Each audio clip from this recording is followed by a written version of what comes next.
Welcome to Monster Territory, everybody. Brought to you by the Foul Territory Network. Garrett Crochet was absolutely phenomenal here tonight. Exactly what you need from your ace. Garrett Crochet has simply been one of the best pitchers in baseball this year, and it's a travesty. It's a shame. It is downright preposterous.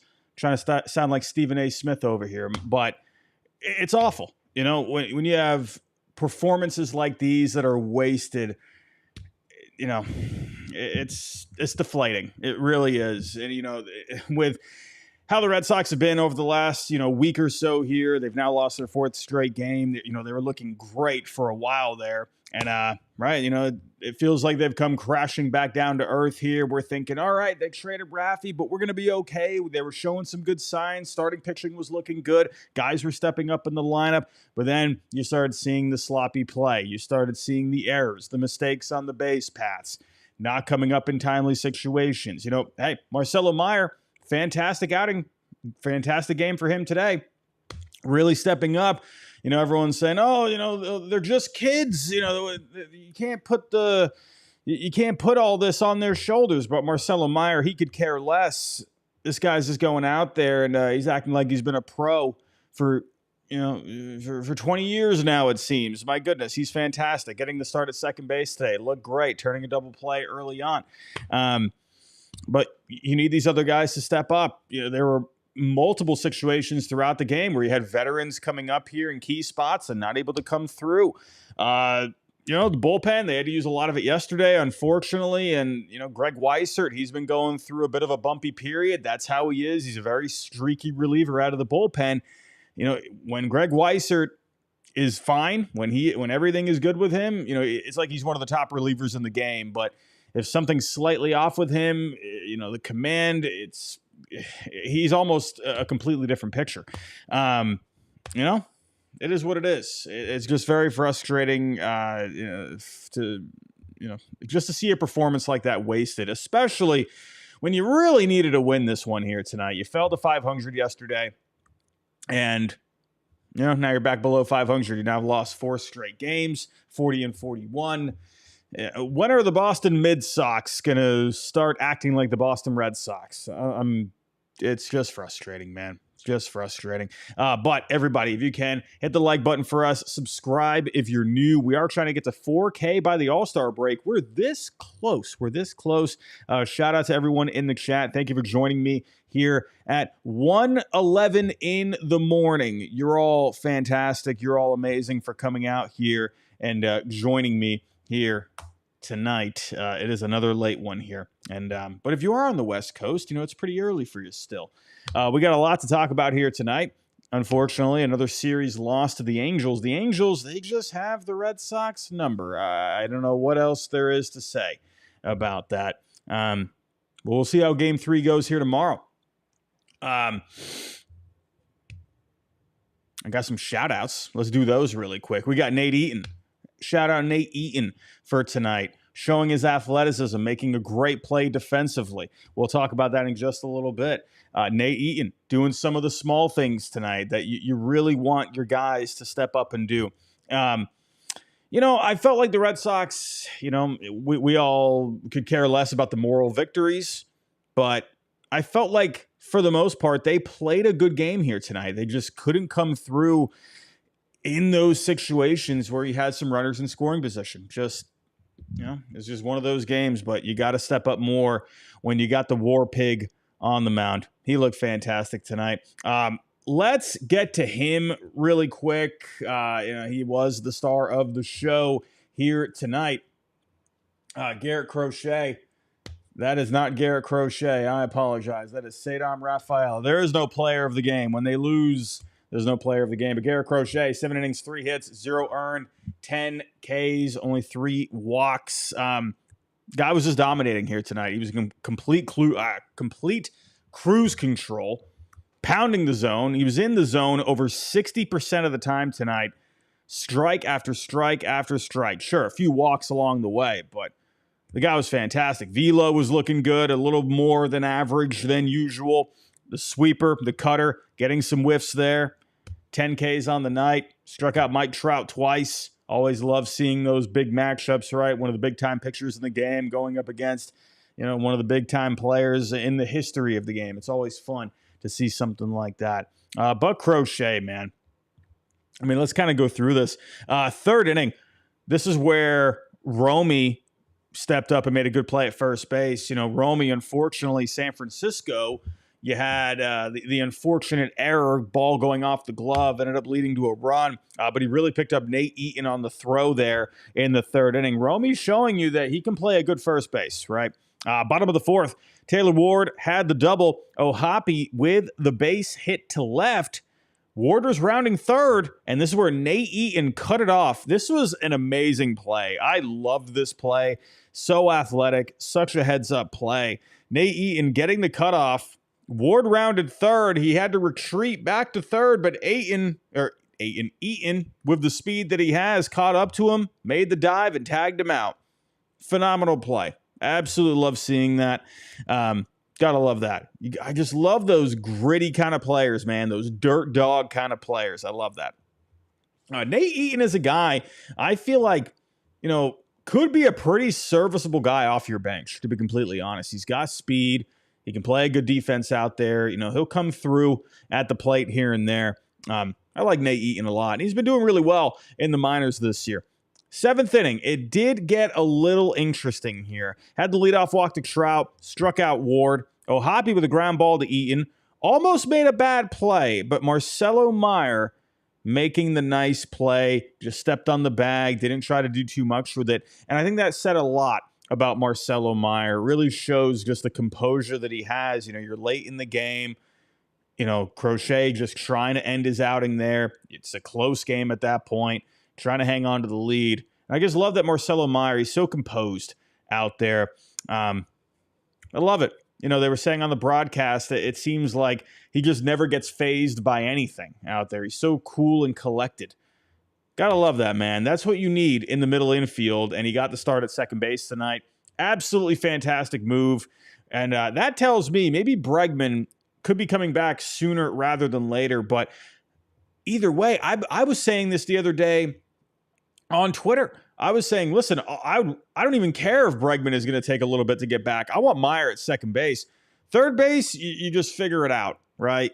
You just figure it out at third base. Right now, you need that defense at second base. You need that up-the-middle defense. You need that strong spine, center field, shortstop, second base, catcher, up the middle. You need to be strong there.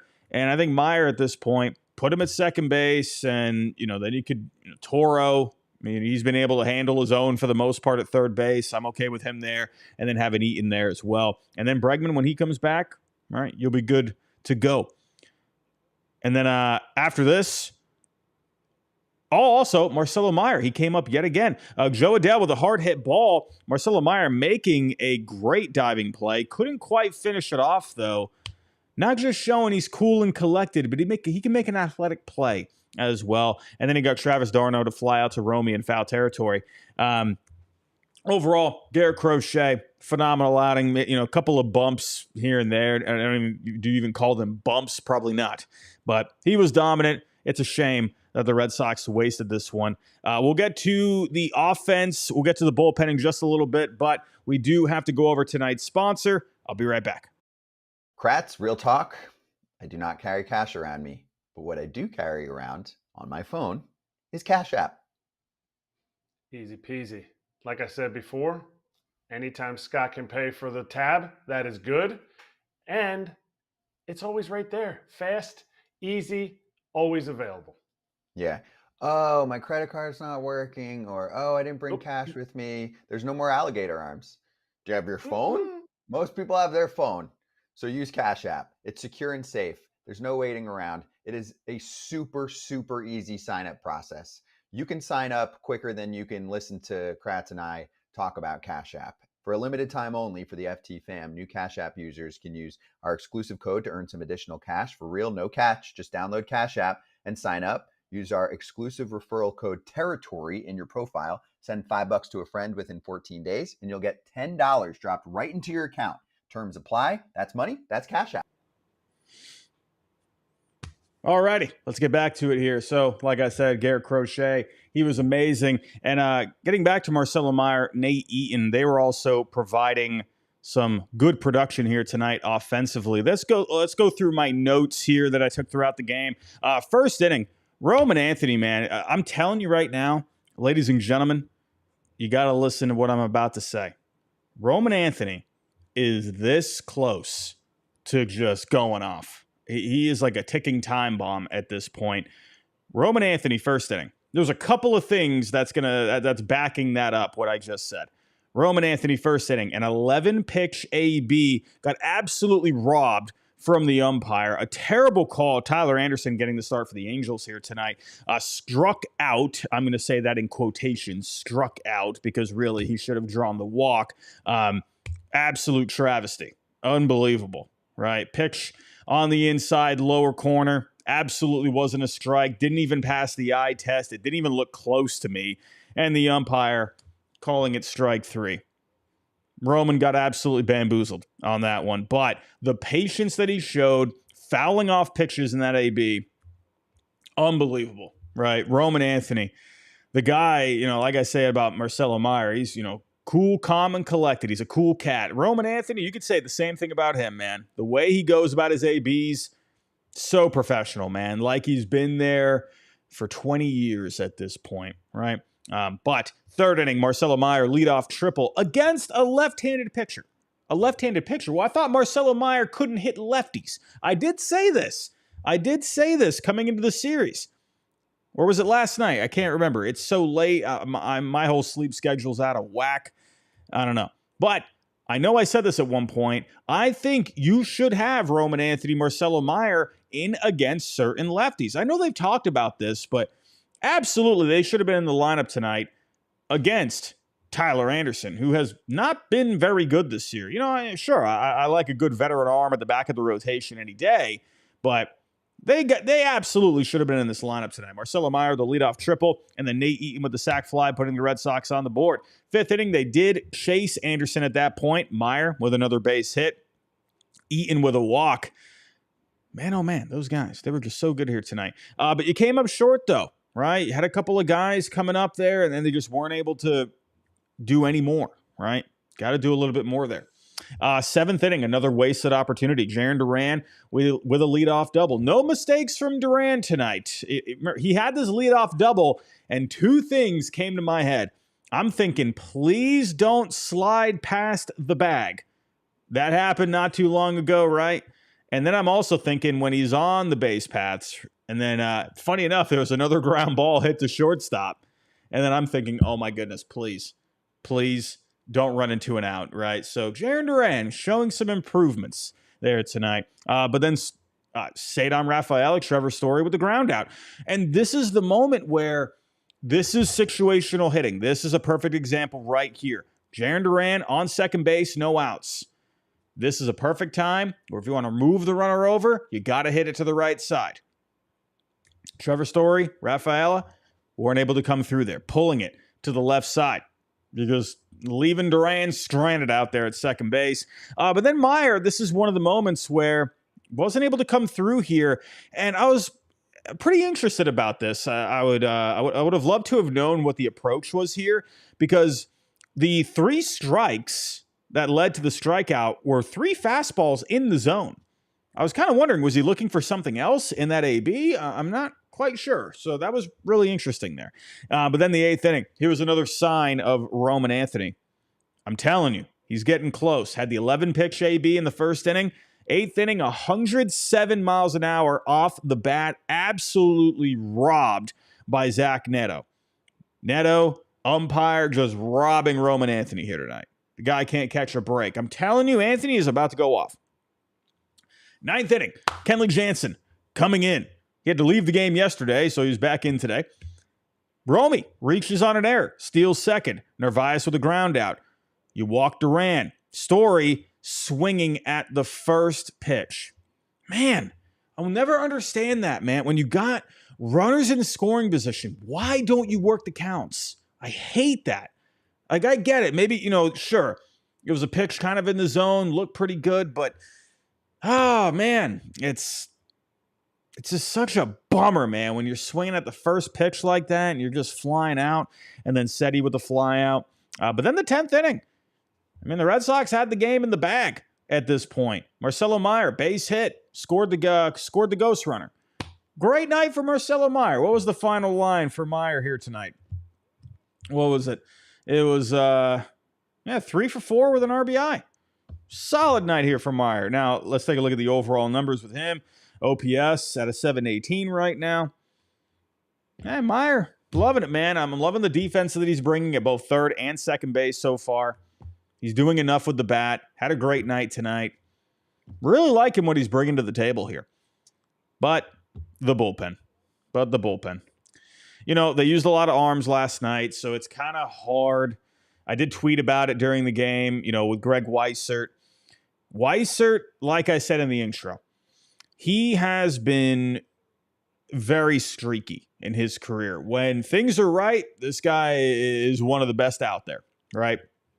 But lately, he's been more hittable. He's lacked the command as of late, and it really showed here tonight. And, you know, it's too bad because the Red Sox, you know, Whitlock, he ran into issues last night, so he wasn't going to be coming into the game. You know, obviously you're still waiting for Slayton to come back. Hicks hasn't even pitched in a Red Sox uniform at this point, but this is a situation where maybe you can envision maybe a month from now where, you know, Jordan Hicks could be in these spots. But then you could also say, well, you know, could you have gone? But Guerrero, he threw a couple of innings yesterday.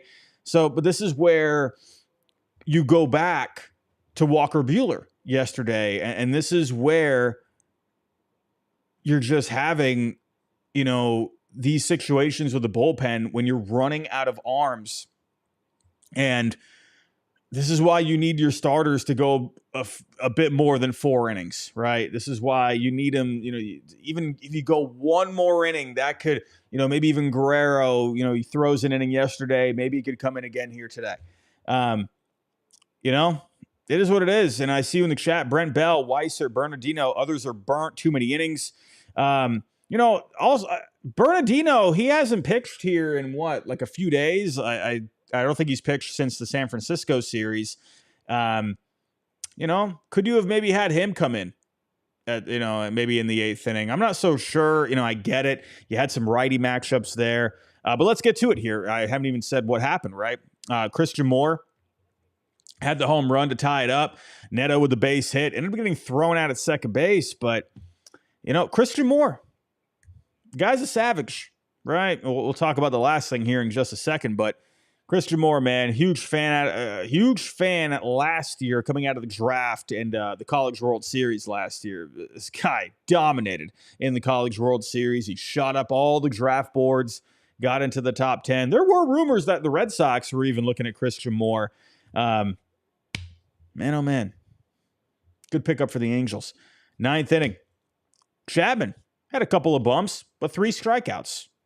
Chapman, you know, this is where it's asking a lot. It really is. But Chapman, you know, you kind of sometimes I kind of wish that he could throw another inning. I know that's probably not the best thing for him. The guy just throws gas.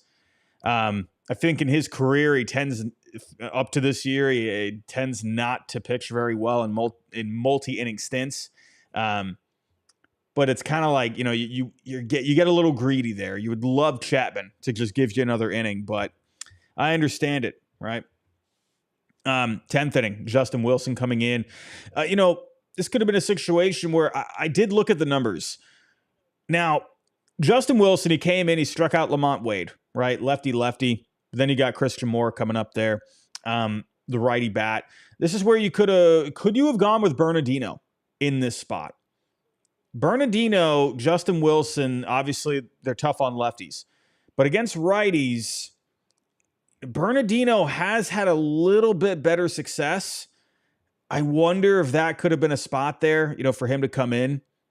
You know, it might be nitpicking, honestly. Would there have been much of a difference? I'm not so sure. And I get it. Bernardino, he's been a workhorse this year, but, you know, hey, I has been off for a couple of days. So, but it's kind of really hard to nitpick in this situation, right? You know, Christian Moore, the guy's a beast. Walk-off home run, absolute laser shot. right center, just beyond the glove of Cedar Rafaela out there. He gave it a good shot, but he couldn't come up with it. In the end, this is why, when you're bringing in Walker Buehler on the big bucks, over $20 million, you need Walker Buehler to go a little deeper. And this really shows the Red Sox, they really need something behind Crochet. That they need a better option here. It doesn't seem like there's going to be any bit of exchange with Buehler in the rotation. They're going to keep running him out there. But I said this yesterday. When are you going to start? I get it. Cora, he talks about how, he's going to be using, platoons, righty on lefty, lefty on righty. He wants to utilize those because he wants to win games. Well, could you make that same argument here with Walker Buehler? He hasn't been good. So I get it. You need to get him out there for him to try and get better, but he's been getting rocked. Even before the last couple of outings, go back to the Yankee Stadium start. He got absolutely shelled. He had a bounce back performance against the Rays, but 3 out of his last 4 outings now, he's just been getting rocked. So,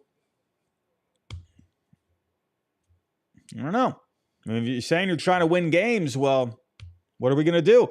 I do feel like Buehler could be pitching for his job here in the next start or two. Jeff Passan did list him as a possible trade candidate in his top 50 trade deadline candidates. Who's going to want to trade for Buehler at this point, unless he's attached with another player? I'm getting ahead of myself here a little bit, but if let's say you moved Duran or Wilyer, could you attach Buehler with one of those guys, right? I don't know. That's I don't see why anyone would want to trade for Buehler at this point. I'm going to come out with a video on my main channel tomorrow reacting to Jeff Passan's top 50 trade deadline candidates. So be on the lookout for that tomorrow. But yeah, I'm kind of rambling here, but this shows that you need your starting pitching to be giving you more innings, right? And you saw today with the bullpen, this is what happens when you have a taxed bullpen. But hopefully when they get Hicks, when he gets into this bullpen here for the Red Sox, he can provide something of value. High velo arm. He's got some good stuff. Let's see if the Red Sox can maybe get something out of him. You need guys coming. You need Slayton to get back here.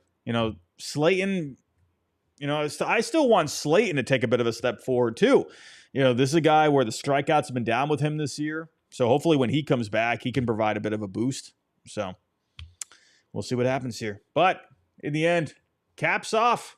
Caps off to the Angels, man. They battled here tonight. They played a good game. And Christian Moore is a savage. Big Christian Moore fan. Before I get to the Game 3 preview and a bit of news on Alex Bregman, we do have one more sponsor. We'll be right back. Well, if you're a normal human, you can't speak English to your pup. But what you can do to understand what they love, which is Spot and Tango on Kibble, is to see how they react when you put the unkibble in the bowl. And my pup, Penelope, loves it. So does Bella. Well, Bella speaks Spanish, so she says, muy bien. I love this stuff. She says, wow, Dad, thanks for creating a custom plan based on my age, weight, breed, and activity level. You nailed it. And also, it's made with 100% whole fresh ingredients like real USDA meats, fruits, and veggies, but it's 40% less expensive than frozen food. So upgrade your pet's bowl with Spot and Tango Unkibble. And for a limited time, go to spotandtango.com/foul and use code FOUL for 50% off your first order. That's spotandtango.com/foul, code FOUL to get 50% off your first order. All righty, let's get to Game 3. Let's see if the Red Sox can do what they did last time at Fenway Park and salvage the series. The Angels they got the Red Sox number this year. I don't know. But let's get to Game 3 here. I am going to say on Nesson, if you are watching this, we are going to have to wrap it up here in the next minute or so. We are out of time. But if you do want to catch the rest of tonight's episode, come on over to YouTube, come on over to Monster Territory, and come watch the rest. And I'll be talking about Game 3 as well as some Alex Bregman news. So Nesson viewers, thank you for watching here tonight, and I'll see you next time. But here on YouTube, let's get to the Game 3 preview. Richard Fitz looking for some revenge against the Angels. Remember last time, his last start, the Angels, they went to town on him. Mike Trout hit a home run, still hasn't come down yet. So let's see, remember Joe Adele, right? He homered off of him. Neto homered off of him. So the Angels, they went to town on him last time. But hey, Richard Fitz, this is a guy where he's got to have to, just get back to what he was doing prior, right? Good amount of fastballs with Fitz. He's got to throw some sliders in there, some breaking stuff. So let's see if he can get himself back on track. Again, that last outing, it was pretty horrific. 1 inning, 5 earned, right? So that inflated his ERA. But up to that point, he was looking pretty good, right? Remember, he came back against the Brewers after missing some time with a pectoral strain, and he looked all right there in a 3-inning stint. But, some of these Angels hitters, man, they're really good. Shout out to the Angels, man. They got themselves a good lineup, and, in a way, it's weird because obviously this is a Red Sox show, but a part of me almost feels happy for Angels fans out there to start having, that they're having success, right? I just don't want it against my Red Sox, for crying out loud. But Richard Fitz, let's see what he can do. But going up for the Angels, Yusei Kikuchi has looked very good in his last couple of starts. 19 strikeouts over his last 12 and 2/3 innings pitched against the Astros. The old team, second half last year, and the Orioles. He looked great against the Astros his last time out. 7 innings, 6 hits, 2 earned, 9 Ks. Now, when it comes to the Red Sox against Yusei Kikuchi, it's going to be interesting. Are they going to keep Bregman, Marcelo in this lineup tomorrow? I mean, they were there against Tyler Anderson, but Kikuchi, I think we can all agree, he's going to be a better option, so that's going to be interesting when it comes to the lineup. But Duran has success against Kikuchi, has a home run against him in 9 ABs. Seti, 2 home runs against Kikuchi here. So let's see what ends up happening. I would imagine Ref Snyder's going to be in the lineup again. Trevor Story hasn't really been able to do much against him. Other than that, there's not really a whole lot here. It's kind of weird not seeing Rafi Devers in this list anymore. That was one name I would always look for. And I'm thinking to myself, I'm like, who is one guy that I'm not seeing here? And it's Rafi. So it's going to be interesting to see what they can do. But this is where they really need Alex Bregman back sooner rather than later. And hey, he's starting to ramp up the rehab here a little bit. He might be on his way, maybe coming back possibly before the All-Star break. We haven't gotten any definitive answers, but we did get a report here tonight from Tim Healy of the Boston Globe. Alex Bregman is open to any conversation about his Red Sox contract, Scott Boras told the Globe. Scott Boras, remember, he was at the game yesterday. I don't think he was at the game tonight. I think he was at the Dodger game tonight. Could be wrong. I think Rob Bradford tweeted that out. But Tim Healy got this scoop. Talked to Scott Boras himself. Well, of course Scott Boras is going to say this, but I think it's realistic because, Bregman, sure, could he go back out into the free agent market this offseason? Absolutely he could. He's got an opt-out after this year, but he just went down with an injury, obviously. He's missed a little bit of time here. Now, his second quad injury. He's north of 30 at this point. Now, remember, I thought Bregman and the Red Sox, I was saying all offseason, it was a perfect fit. The bat fits Fenway Park, absolutely perfect. Fits like a glove. Would he have the same success somewhere else? I don't know. Whatever it is, the point is Bregman has been great with the Red Sox. Obviously, he's been out for a little bit now. But I could totally see a situation where Bregman would be open to signing something long-term. And especially now that the Red Sox have some money to work with now that Rafi's off the books. They absolutely should get this done. They should absolutely approach Bregman and say, listen, we want you to be the leader of this team. We want you to be the next Capitan, right? I know you got Captain Carlos. You got Carlos Narvaez doing a great job. But listen, I say you go to Bregman, say, hey, what are you looking for, right? We'd love to give you a 5 or 6 year deal. let's say anywhere from, 170 to 190. I know, could he end up getting more maybe on the free agent market, but it seems like he's been enjoying his time there. He's really ingratiated himself to not just the city of Boston, but he's been good in the clubhouse. He's been talking with all the young guys. He's connecting well with the guys in the clubhouse. I think this is the kind of guy that, the Red Sox, they wanted Rafi to be that face of the franchise. Ended up not being that, right? We're done talking Rafi. We're moving on from that. We all know the situation there. But Bregman, I could absolutely see the Red Sox looking at him and being like, this is what we want to be the model, right, of the player that we're looking for here in Boston. A hardworking player, a guy that's going to just do great things here, both on and off the field. A guy that's going to be just a leader in the clubhouse. A guy that's going to be able to mentor the younger players coming up. He's shown you that, right? He showed you that in spring training when he wanted to take that trip to an away game just so he could spend time with the younger guys, And he's been talking with Marcelo. He's been talking with Christian Campbell, Roman Anthony. You even see the situation, at one point, not too long ago, where comes out to the dugout with a mustache. The Red Sox start losing. He's like, well, okay, I got to go shave this thing off, right? That's the kind of player I like to see, I think the Red Sox need to get this done. I think to be absolute boneheads if they didn't figure this out. Get this done, put a serious offer on the table. Honestly, I think for me, if we were to go here, let me pull up the baseball trade values. They have a contract extension estimator on here. For those of you that don't know, it's not just trades that you can work with on here. You can actually see what a long-term contract could look like. So if I were to go over here to baseball trade values, let's see what an extension for Bregman could look like. Or we can go to the future free agent value. So you're looking, it's not going to be cheap.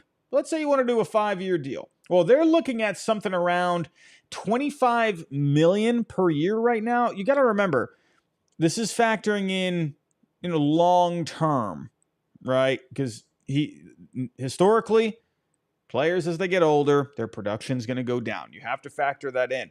You always want to try and, you want to pay for the first half of the deal, pretty much. Now, 5 years, that might be a little, too little. They're actually saying here, 6 years, $145 million. Now, I feel like that's a little low, to be honest with you. I think they're actually cutting this a little bit short. I would go a bit higher on this. Now, they're saying here for the first year of the deal, they're projecting his field value to be at $27 million. Now, one cost per win, you're looking at anywhere from $8 to $9 million on average per win. Well, if he's a 3 to 4 win player, right, you're looking at anywhere from 24 to 32 million. So they're kind of right in the middle, right around a 3.5 wins above replacement for the first year. They're looking around that for the first 3 years. I think with Bregman at Fenway Park, though, I think you could see a 4-win player at minimum, right? He was well on that pace before he went down. And when he comes back, I think he's going to end up still getting to that point. I think 4 wins per year for the first 3 years makes a lot of sense. So I think you could look at those first 3 years being worth anywhere from 30 to 35 million. And then the next 3, maybe a slight progression or a slight regression there. Maybe 4th year of the deal, you think that could end up being worth, I don't know, maybe a 3 wins above replacement or 3.5, something like that. Anywhere from, 24 to 27 million. The 5th year, maybe a 2.5 to a 3 wins above replacement. And then the last year, maybe like a 2 to a 2.5 wins above replacement. I'd say all in all, for me, I think the sweet spot is probably somewhere in that 170 to 190 range. I think a 6-year deal, so let's just say 180. I think that could actually be pretty good. And I think, he wouldn't have to go out into the open market again. He just got a taste of it this past offseason. He didn't sound like he liked it very much, obviously, right? He was thinking he was going somewhere else, and all of a sudden Boston comes in. They kind of, sweeten their offer a little bit, and then he came to Boston. And he waited all the way until the end. I think for this, if he ends up getting a deal that he thinks is at least, a fair deal, just like Chapman did with the San Francisco Giants. Remember, Matt Chapman, he signed very late with the Giants too. I guarantee he didn't like that entire process. Later on in the year, figures out the extension with the Giants, and he probably just felt relieved at that point. He's thinking, all right, cool. I'm making around $25 million per year. I got my long-term deal. I'm happy here. I'm good to go. So I think Bregman, I honestly think if you could give him, 26, 28 million per year over 6 years, I think that's fine. Honestly, like a 28 AAV for 6 years, that's a 168. I think that's fair, I'd really just do probably like a 29, $28.5 million deal per year for 6 years. All right, whatever. If you want to go 5 years, do 30 million per year, 31 million per year. Get it done. You just cleared Raffy off the books. There's no reason why Bregman should not be in Boston for the long haul, especially if he's been enjoying his time there. And I see you in the chat as well, Mark Flora, as well as Jules. Tanner Houck had another rehab start tonight. Not looking very good. I'm really wondering what the plan is going to be here with Tanner Houck. I believe he only went an inning and 2/3. He got hit around a little bit. What was it? 4 hits allowed, something like that. I think he gave up like 3 earned. Whatever it was not a good outing. He was walking some guys. He was giving up some hits. It's really interesting, man, like what has happened here with Tanner Houck. And you could even look at Walker Buehler. What has happened with these two guys? They're just all out of whack. They've just completely fallen off. I don't know, man. Are they not really working well with Andrew Bailey? Is something just off there? But Houck just worked with Bailey last year, and they figured something out. He looked pretty solid, right? Especially in the first half. I don't know, man. They got to figure something different out with these two guys. But I'm starting to wonder with Houck, could he end up maybe going to the bullpen? If he comes back. Hey, Red Sox need some more arms back there. Tanner Houck has shown the ability to pitch pretty well out of the bullpen. Maybe he could be an arm back there. We'll see. We will see. But everybody, I'm going to wrap it up right there. Thank you for joining me here tonight. Another late one, almost 2 a.m. I am going to say this too before I get out of here. I almost did not go live here tonight. I see a couple of you in the chat saying the stream is crashing. I'm not sure if you're still having that issue, but I actually almost did not go live because I started having an outage with my internet here tonight. So thank God it ended up coming back on right before we were about to start. Right before I was about to cancel it, it came back on. Right, I was gonna cancel the show here tonight. I was actually writing in the chat while you all were waiting, saying, "Hey, my internet's not working." Right, I was typing it on my phone, but the internet came back on. Let's see how it is tomorrow. Let's see. But everybody, thank you for joining me here tonight. Go enjoy the rest of the next 22 hours of your day. We'll be back here tomorrow. Earlier game here tomorrow, 4 o'clock on the East Coast. So we'll be here around 7. I am done with these West Coast games, man. I know we're going to have some more West Coast games a little later on in the season, but staying up this late, it is not my favorite, ladies and gentlemen. So I am ready to get back to some East Coast times. I need that in my life. Everybody, thank you for joining me tonight. Go enjoy the rest of your night, and we'll see you tomorrow.